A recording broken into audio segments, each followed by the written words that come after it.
Good morning. I'm Maria and this is Jane. We are from an architecture practice called Studio Weave in London. Studio Weave is now 7 years old. We are 9 people and mostly architects. We do quite a range of sort of design projects from small buildings, large buildings, public spaces, art projects, art installations. Once we even design some salt. So we sort of do quite a broad range of things. We're really pleased to be asked to talk about something that was obviously very important, I think, to everybody here about creativity in the city. And it's really, really nice to be asked to give a talk that isn't just about our projects, but to be asked to try to think about something and try to sort of share our thoughts. So we've tried to figure out what our thoughts are, and we're going to try and share where we are with them, with you. But obviously this is a discussion and we would very much like to talk about where we are with these things. We've been doing quite a lot of public spaces projects, and something we concentrate on is how the space, the city and the area is made up of. In order to design and actually contribute to public life, we thought that we actually feel that it's quite important to understand the area that we're working very carefully. And recently we've been working this area called Croydon in London. It's sort of in London, but not quite in London in terms of how it feels. And that gave us quite a lot of things to think about, because we are actually designing quite a significant portion of the public space in Croydon.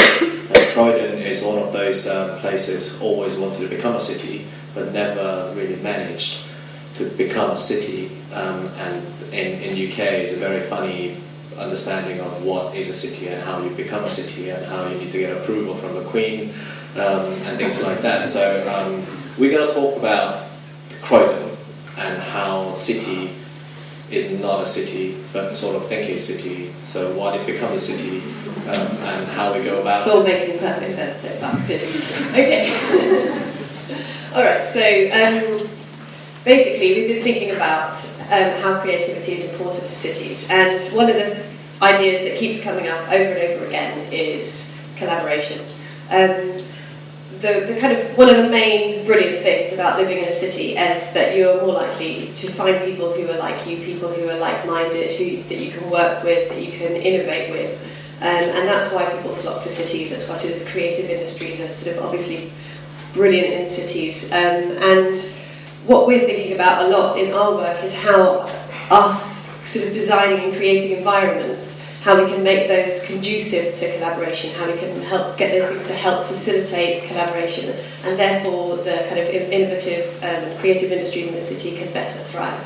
Obviously this is just a small part, there's lots of very important things that have to happen in order to create an innovative city, but the public realm design and the design of environments does play a key role in that. So as Jay was saying, today we would like to share with you a slightly strange and interesting story about a place that thinks it's a city, but is not a city. It's not a town that is a big town and thinks that it should have the status of a city. It's not that sort of a place. It's actually part of London. And it's been sort of brought into London. As London has grown, it's kind of become subsumed into the city of London. But itself, it thinks that it should be its own city in its own right and not part of London. And the reason that we want to talk about this today is because going through the process of thinking about this, we've had to think about things like, well, what makes a city a city? And what are the key things that this place should improve on or work harder at to make it sort of qualify as a city? And how can our work, which is designing a huge area of public space in the centre of this place, contribute to its goal of becoming a city? And the answer that kept coming up again and again was always connected again to collaboration. And so that's why we thought this was relevant to creativity in the city. Well, a little bit of a caveat here is we don't think our design would make some place a city. It's a very, very complex situation, economical, social, political situation is very, very complex. And again, a lot of things that we're going to talk about today is pure speculation, come from very thin amount of research. So don't take our word for it. No, we're suggesting. Okay, so because one of the important things about considering whether or not Croydon should be part of London or not is to do with the size of London, we just thought we'd put in some nice classic Google Earth images of London and Budapest. Oh, there's one missing. And then just one slide for people who don't know London, and this is obviously a very clear explanation of exactly how that city works, so good. Okay, so yeah, I mean, London is huge. Geographically, it's absolutely enormous. And it's only been this huge for about 50 years. The inner, darker green part is the County of London up until 1965. And then in 1965, they changed the way that the governments worked and made Greater London, which is absolutely enormous. And you can see this is St Paul's, sort of centre of London in many ways. And this is Croydon. This is the centre of Croydon. So as you can see, it was sort of a fair way from London. It's 10 miles south of St Paul's, pretty much directly south. But it used to be a sort of place outside of London, and when London grew in 1965, it got just taken in, and this gave it a bit of an identity crisis. If you Google Croydon, which is always a good place to start research, then these are the sort of four main categories of images that will come up. Big, massive roads, and big, massive, scary developments. The 2011 riots, big in Croydon, and trams. And all of these things are quite unusual for the UK. Big roads, I mean, a lot of places in the UK have very small, tiny, pokey roads, and this has, gives us lots of transport issues. Big developments, quite difficult to get through in the UK with a very conservative planning system, and lots of conservation areas and things like that. So places that are sort of genuinely trying to do big scale innovative architecture, it's very, very difficult. I'm not saying this is great design, this is a very sort of bizarre thing, and I don't even know if this is going to actually happen or not, but this is probably not. Riots, thankfully, are fairly unusual. And trams are really unusual in the UK. We used to be quite good at them, but now we only have 6 tram networks, one of which is Croydon, and I looked it up, and there's more tram track in Budapest than there is in the whole of the UK. So yeah, we're not very good at trams, but we do like them when we manage to get them through. Not least because we often have very narrow roads, so it's quite difficult to squeeze them in. So yeah, that's an impression of Croydon. Lovely. So Croydon sits, as we were saying, quite near to the south, and actually since 1965 a few changes have happened to this border, and it now comes a little bit further south of the sort of centre of Croydon. But something that's been happening particularly recently, this map was made of the changes in the socio-economic status of various parts of London between 2001 and 2011, which is when we had 2 censi, maybe. And basically what's been happening is that the outer London, the places shown in blue here, tend to be going down in socio-economic status, whereas central London is going up. So outer London generally is not really thought of anymore as this kind of wonderful, ideal place where you can sort of live on a lovely tree-lined street and then commute into the centre of London. And that kind of division between outer and inner is falling apart a little bit, and it's changing. So one of the responses to this has been a project called the Outer London Fund, which was initiated by the Mayor of London to help regenerate places that are on the outskirts of London. And this is a map that shows the various projects that have been taking place around outer London. The main objective, they're mostly kind of public realm projects, but they also tend to work with local businesses and things like that. And it's about kind of regenerating the high streets and town centres in these places that are on the outskirts. We at Studio Weave have been involved with a few of them. The ones with the red circles around are our projects. And then these 2 red dots are also other outer London projects, even though they're not through the same funding stream, but it's part of the same kind of sort of plethora of initiatives that are going on to try and help outer London improve. Okay, so as Jay mentioned, to become a city in the UK, you have to apply to the Queen. It's quite an unusual situation, I think. There are currently 69 cities in London, and all of them have had to be granted some sort of charter. Some of these sort of from a very, very long time ago, so the process was different. But nevertheless, you don't automatically become a city because you have a big population or because you have a cathedral or because you have a university or anything like that. There's no specific criteria. You have to put in a bid and sort of work very hard to try and sort of put in a bid to this board, and then eventually Lizzie will either tell you yes or no. And this is Chelmsford, who are very pleased to have become a city recently. And since 1951, Croydon has applied 7 times and always been rejected.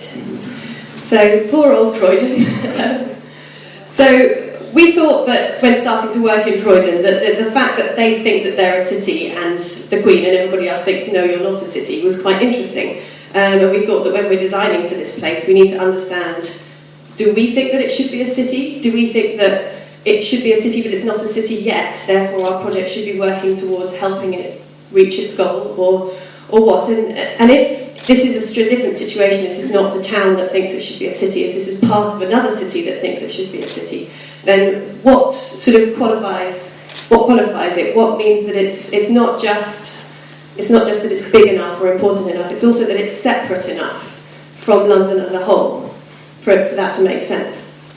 So we did some research and made some thoughts as to how it might be qualified. Obviously the first one, most obvious one, is the population, and Croydon does have a very big population of over 300,000 people, which is more than several other of the 69 British cities, and it's got the largest population of any borough in London, so that was a good start. The next thing we thought was it should be an employment centre. There should be lots of jobs in this place. If a place is generally sort of people are leaving that area and going to have jobs elsewhere, then maybe it's not a strong enough employment centre in itself.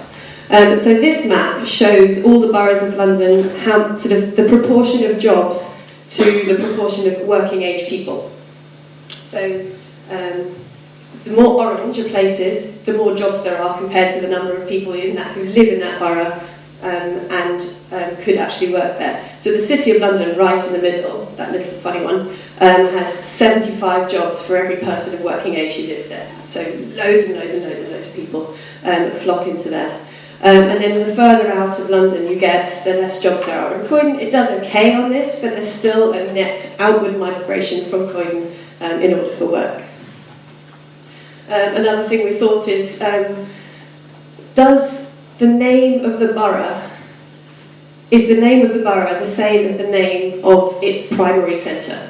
So this was a slightly weird one, but for example, this is the borough of Croydon, and this is the centre of Croydon. So Croydon is Croydon, this is Bromley, the centre of Bromley is Bromley, but other places, for example Havering, the middle of Havering, the main centre in Havering is Romford.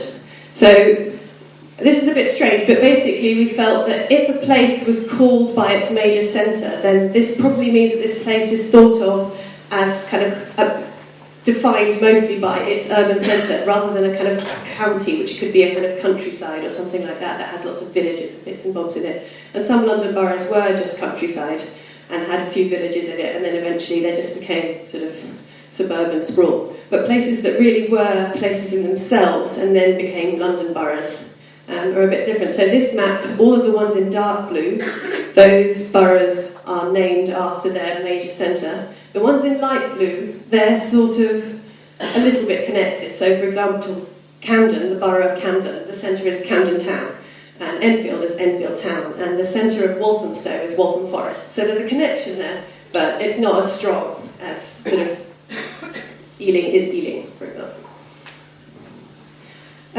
It should be a culturally active place if it's going to be a city in its own right. It doesn't do so well here. The dark purple ones are places that people generally go to, lots of museums and galleries and the theatre, and take part in cultural activities. And the medium purple ones sort of a little bit less, and then the white ones quite low. And yeah, as you can see, kind of the centre of London and going out towards the west, they're sort of quite culturally active. Croydon, not so much really.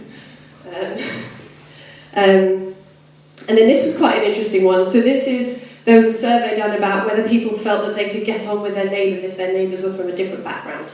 And cities tend to be diverse places where lots of people from lots of different backgrounds have to live next to each other. So we felt that this kind of tolerance was quite important. And again, it's very similar to the cultural activity one. Sort of, you can see that there's a big swathe here from central to west London, with a few other stand-up places, but further away they sort of struggle a bit. But Croydon does better here. It's a good solid average. So, of all of the London boroughs, we felt that Croydon, which is this one, Bromley, and Ealing could reasonably be considered themselves as cities within London. But the difference is that Croydon has applied 7 times and Bromley and Ealing have never applied. So they obviously don't see themselves as a city. This is actually a map of all of the London boroughs that have ever applied to be a city. Now, the City of London and the City of Westminster have been granted city status, but Southwark, Tower Hamlets and Greenwich applied once each, then gave up, respectfully. Croydon there, obviously, with the 7 times. So there's obviously something about being a city that's very important to Croydon, but it's going to keep on going until eventually it wins, I suppose. So we were thinking about the kind of things that Croydon has done in the past that might make it sort of a city, or at least show its city ambitions. And these are some diagrams that we made as part of our project, but basically thinking about how Croydon has developed its retail centre massively. It's a huge retail shopping centre. It considered itself the second place in southeast of England for going shopping after the West End. And this is a huge claim, I don't think many people agree with it anymore, but nevertheless it thought that a huge retail centre, that would be very important. And it also put loads into infrastructure. It's one of the only places that actually finished its ring road. You have huge roads going all the way around it, and things like that. It's got a very diverse centre in terms of lots of things happening next to each other, sort of jobs and homes and everything happening next to each other. And the way that the transport system works is kind of complicated in that there's a pedestrianised centre, and then there's sort of cyclists and larger traffic becomes more and more welcomed. And those sorts of things are important to it. So, beginning our project then, we wanted to ask the question, how can the public realm play a key role in facilitating this collaboration and making Croydon more city-like? And we have a few thoughts towards this. So, in our practice, the element of play always become a big part of our understanding how we actually operate. It's not just a distraction. Sometimes we speak to the client and we want to consider how you play, and sometimes they take it quite a wrong way. We don't talk about people not working and just doing something else, but it's all the part of activities, a part of play and how we understand the world. And it's not just idle distraction, but it's very important and functional. And the play is what we believe is the core of the creativity and collaboration and innovation at all ages. And there are informal meetings, as we were saying. The collaboration happens between people, and in order for the collaboration to happen, the people have to meet and have a chance to have a relationship face to face. And small businesses and self-employed individuals work in very close proximity, and very informal hellos in the public realm became increasingly more and more important, which has been quite pushed away because we're talking about the internet and the mobile phones and all that kind of other means. And pocket spaces, well, in order to make the informal meetings, we require pocket spaces that it's not just a civic space for a certain event to happen, but where people can just come in and have very short breaks. And landmarks. This is not just political statements or just large building and so on, but something that you also recognise that when you're navigating in a city, quite physically helps you to locate yourself, identify yourself within a quite large, complex, off-built environment. And activities. There are loads of activities inherently happening in the urban system. When Maria was talking about Croydon during the 70s and 80s, the activities they very much focused on is retail and economic activities. But that's now changing, that people recognise that diversified activities should be encouraged in the city centre. And community custodianship.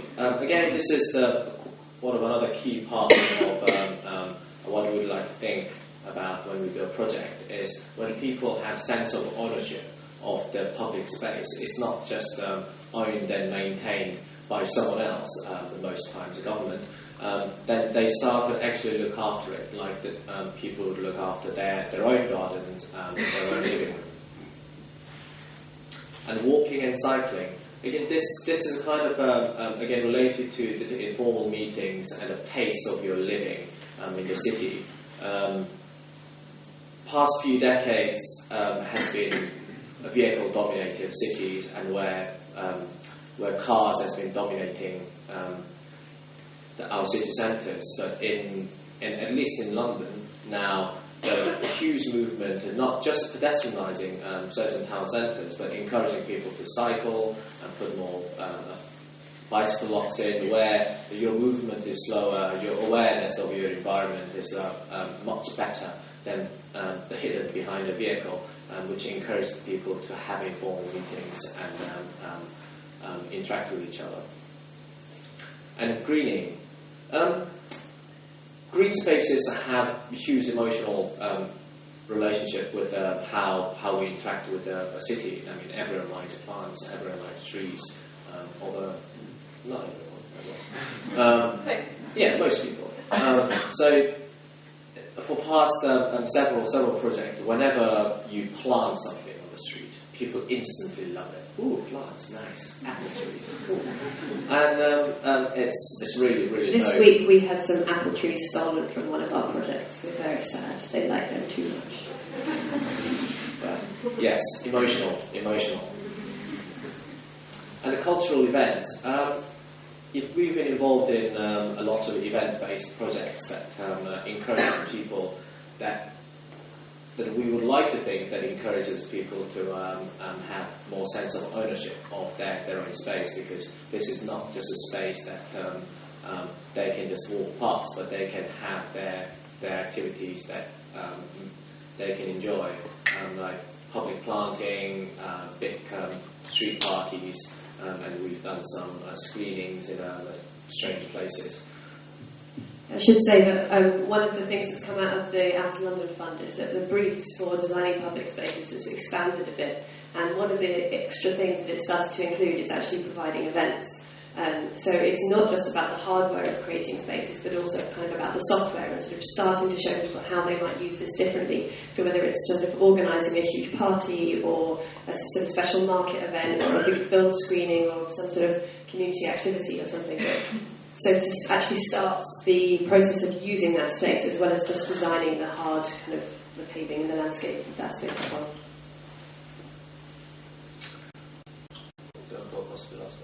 Sure. One of the things that, because many of our streets are quite narrow, one of the things that you really have to fight quite hard for is to spill out space so that shops are able to sort of display their wares in front of them, so that cafes and things can have tables and chairs and things outside. And it's basically a very good way to bring more activity to the public realm, so that you're more likely to be able to be wandering along the street and there you see your friend having a coffee there or whatever. And some projects we've had to work very hard. The bottom right-hand corner is a project where we've had to end up making sort of 60 legal agreements in order to sign off private land into public land so that we can create these sorts of spill-out space. This top left picture is it's near our house, but it was just an amazing kind of London moment. It was hot, which was very rare. And this pizza restaurant, there was roadworks going on in front of it, and it just decided that it was going to put all those tables and chairs outside and actually actually use the roadworks as a spill-out space because all of the cars couldn't come through there, and it was just really showing that there is this kind of hunger to be able to go out and take the public realm and actually use it as a public space. But we'd end on a serious note. Education, I mean, the diversity of the city, that requires multiple activities to happen, and we believe that education is a very important part, and schools and open spaces are all shared with the community, and going to school near your home and the route to going to your school becomes very much part of your day-to-day life, and you grow a sense of your community through those commutes as a student. But one of the other things, there was a kind of movement of people, educationists, deciding that schools should be out in the countryside because students should be learning around trees and things. That's obviously wonderful, but it resulted in sort of schools in the city centre often being closed and the sites sold and things like that. And the problem with that is that if you don't go to school with your neighbours, you're less likely to have a relationship with your neighbours, and you don't build those lasting relationships that can often lead to some very productive collaborative things, especially when you're trying to maintain local talent, when you want talent that is sort of comes from a place to stay there and contribute to that place. If people are able to maintain those long-term, lifelong relationships, that really helps. But one of the other things that the Outer London Fund has extended and sort of made part of public realm design, which tends to involve working with lots of very small businesses and trying to improve the way that their shopfront works, the way that they kind of display their goods, the signage and things like that. So it's basically taken the site of the public realm from just being horizontal surface to also the vertical surfaces that enclose that public realm. It's really hard work. We're doing a couple of jobs like this, and it's really difficult because one minute you had one client and now you've got 100 clients, and that's very difficult. But it does have a huge impact on how we are able to really affect those shared environments. Okay, so just to finish, one of the key things that we think is holding Croydon back from becoming a city in its own right is this migration out from work. The map that I showed earlier with the orange parts and the black parts, still mostly there's about half the number of jobs in Croydon as there are working age people. And one of the ways that Croydon might make some small steps towards rectifying this is to encourage people to start businesses rather than just leave and go and work outside, and to have like kind of creative startups for people to work together with their neighbours, maybe people that they've been to school with, and sort of develop that entrepreneurial attitude to become a centre in itself and not just a suburb of London. And obviously we completely understand that this is a very complex social and economic process. We're just trying to sort of do our bit. But it's very important to this sort of creative and innovative scene that the public realm can help to facilitate this, help to encourage local talent to stay, and help facilitate that collaborative environment. The end. These are some of our projects. This is some of the work that we've done, so you can imagine. Any questions? Hello, my name is Mariana, and I would like to know how do you do to change the environment, and the city to put those huge and pretty nice things in the middle of the city? How do we go about it? Yeah, how to change, because you have small places in the roads and everything. So often you have to work with local councils and local business owners and local landowners. We do quite a lot of property detective work where we have to find out who owns what, and then it turns out that actually they're sort of living in the Cayman Islands or something, and there's some agent, and you have to sort of find out who everybody is. You have to spend a lot of time talking to people.